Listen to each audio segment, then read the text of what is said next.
Claudine, il nuovo locale alla moda, nato a Cormons, dove la tradizione, il servizio e la qualità si fonde in un unico progetto, Claudine. In via Friuli, incastonato lungo il viale d'accesso alla capitale del Collio, aperto dal mercoledì al lunedì, il martedì si riposa dalle 7 alle 14 e dalle 17 alle 23. Claudine, locale per palati fini e buongustai, dove si mangia, si beve e si respira Bird, Collio e Quay. Sono Claudia Azzano, la titolare, e vi aspetto per le mie specialità. Cosa aspettate? Claudine, food, wine, music e sei in pole position.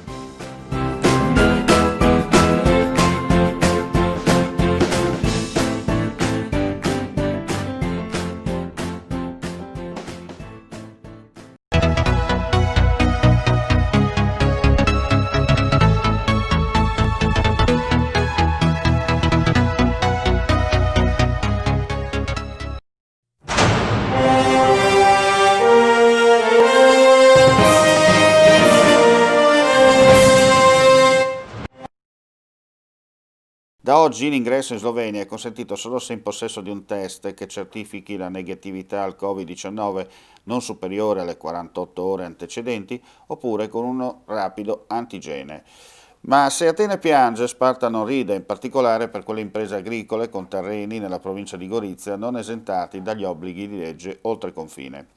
Per questo i sindaci di Nova Gorica, Klemen Mikalavic, e di Brda, Frank Music, hanno scritto nei giorni scorsi al governo centrale sloveno per trovare la giusta soluzione verso i proprietari terreni transfrontalieri che potrebbero incappare in sanzioni nell'attraversamento dell'ex linea di confine verso l'Italia per recarsi nei propri terreni, per evitare le problematiche emerse durante il lockdown della scorsa primavera. Lubiana ha risposto negativamente, chiarendo in calce che le regole valgono per tutti senza deroghe.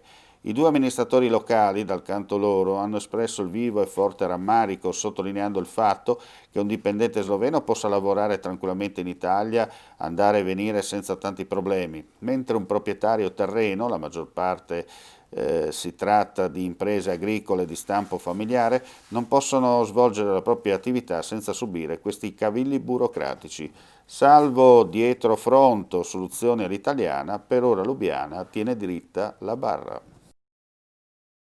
Il Dipartimento della Pubblica Sicurezza, Servizio Polizia Stradale, pubblica il calendario delle postazioni fisse mobili con misuratori di velocità su autostrade, strade statali e regionali.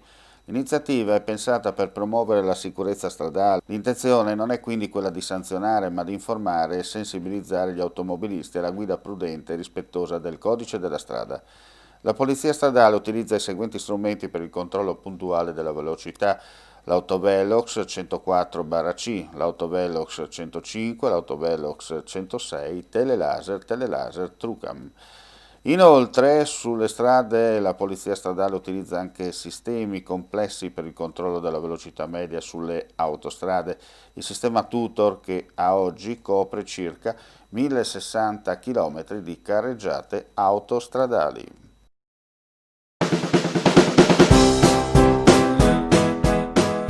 Claudine, il nuovo locale alla moda, nato a Cormons, dove la tradizione, il servizio e la qualità si fonde in un unico progetto, Claudine. In via Friuli, incastonato lungo il viale d'accesso alla capitale del Collio, aperto dal mercoledì al lunedì, il martedì si riposa dalle 7 alle 14 e dalle 17 alle 23. Claudine, locale per palati fini e buongustai, dove si mangia, si beve e si respira Bird, Collio e Quay. Sono Claudia Azzano, la titolare, e vi aspetto per le mie specialità. Cosa aspettate? Claudine, food, wine, music e sei in pole position.